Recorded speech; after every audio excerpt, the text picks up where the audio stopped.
नमस्कार दोस्तों, आज हम बात करेंगे उस सच्चाई की जिसे मीडिया टुकड़ों में दिखा रहा है, लेकिन पूरा पैटर्न कोई नहीं समझा रहा।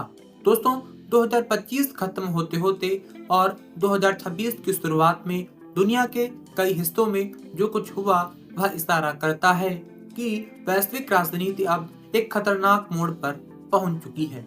दोस्तों, वेनेजुएला, बांग्लादेश, नेपाल, श्रीलंका और ईरान, ये 5 देश अलग अलग दिखते हैं, लेकिन इन सब के पीछे एक ही कहानी चल रही है, सत्ता का संकट। दोस्तों, जनता का गुस्सा और सिस्टम पर से भरोसे का टूटना। दोस्तों, सबसे पहले बात करते हैं वेनेजुएला की।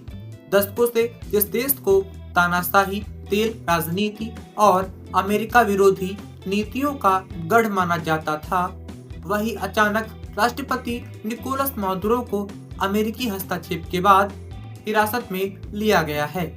दोस्तों, ये सिर्फ सत्ता परिवर्तन नहीं है, ये संदेश है कि अब दुनिया में ताकत का इस्तेमाल खुले तौर पर हो रहा है। किसी देश का नेता बाहर की ताकत द्वारा हटाया जा सकता है और दुनिया बस बयान जारी करके शांत हो जाती है। दोस्तों, ये अंतर्राष्ट्रीय राजनीति का सबसे खतरनाक संकेत है। अगर बात करें बांग्लादेश की, तो यहाँ कोई सैनिक सत्ता नहीं आई, कोई राष्ट्रपति को नहीं उठाया गया, लेकिन जो हुआ वो उससे कम खतरनाक नहीं है।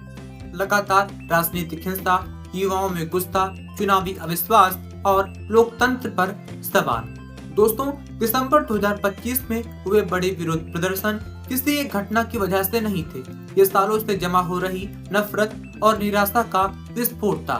बांग्लादेश आज उस मोड़ पर है जहां लोकतंत्र सिर्फ कागजों पर बचा है और असल ताकत सड़कों पर उतर रही है, भीड़ के हाथों में जाती दिख रही है। दोस्तों, बात करें नेपाल की, तो एक छोटा सा देश, लेकिन जो हुआ वो पूरी दुनिया के लिए एक चेतावनी है। सोशल मीडिया पर पाबंदियां, बेरोजगारी, भ्रष्टाचार और सरकार की नाकामी, इन सब ने युवाओं को सड़कों पर ला दिया।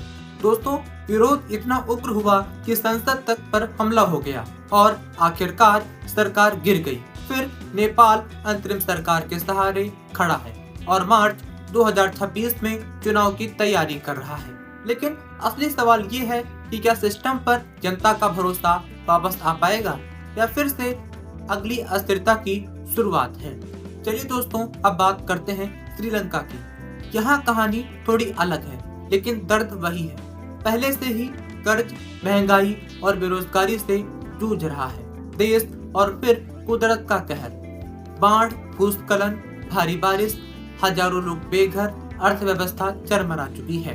दोस्तों, यहाँ सत्ता भले ही न बदली हो, लेकिन जनता का जीवन इतना अस्थिर हो चुका है कि सरकार का हर फैसला अब लोगों को खोखला लगता है।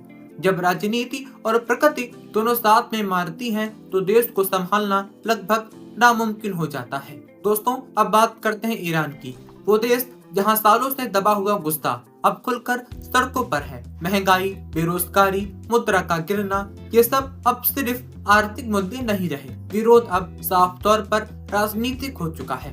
दोस्तों, लोग सिर्फ सस्ता खाना नहीं मांग रहे हैं, लोग सिस्टम बदलने की बात कर रहे हैं। सरकार दमन कर रही है, लेकिन इतिहास गवाह है कि जब विरोध आर्थिक से राजनीतिक हो जाए तो तख्तापलट ज्यादा दूर नहीं होता, चाहे उसका नाम कुछ भी दिया जाए। दोस्तों, अब इन 5 देशों को एक लाइन में रखकर देखिए। वेनेजुएला में सत्ता बाहर से बदली जा रही है, बांग्लादेश में लोकतंत्र अंदर से खोखला हो रहा है, नेपाल में युवा सरकार गिरा रहे हैं, श्रीलंका में सिस्टम प्राकृतिक आपदा के आगे टूट रहा है और ईरान में जनता खुलकर शासन को चुनौती दे रही है। ये संयोग नहीं है, ये एक पैटर्न है। दोस्तों, अब बात करें साल 2026 की, तो वो इसलिए खराब है क्योंकि दुनिया एक साथ कई फ्रंट पर फेल हो रही है। कभी राजनीतिक स्तर पर, कभी अर्थव्यवस्था और जनता का भरोसा। पहले संकट एक एक देश पर आते थे और अब पूरे इलाके एक साथ हिल रहे हैं, और जब कई जगह एक साथ अस्थिरता पैदा होती है तो उसका असर सीमाओं में नहीं रुकता, वो पूरी दुनिया को हिलाता है। अगर दोस्तों आपको लगता है कि ये सब दूर की बातें हैं, तो समझ लीजिए कि जब दुनिया अस्थिर होती है तो महंगाई, तेल के दाम, युद्ध और बेरोजगारी किसी एक देश तक सीमित नहीं रहती, दोस्तों, साल 2026 सिर्फ कैलेंडर का साल नहीं है, ये उस दौर की शुरुआत है जहां सत्ता और जनता के बीच की दीवार हर देश में कमजोर होती जा रही है। अब सवाल ये नहीं है कि अगला तख्ता पलट कहाँ होगा, असली सवाल ये है कि कौन सा देश इस तूफान को बिना टूटे झेल पाएगा। और आपकी इस पर राय क्या है, कमेंट कर सकते हैं।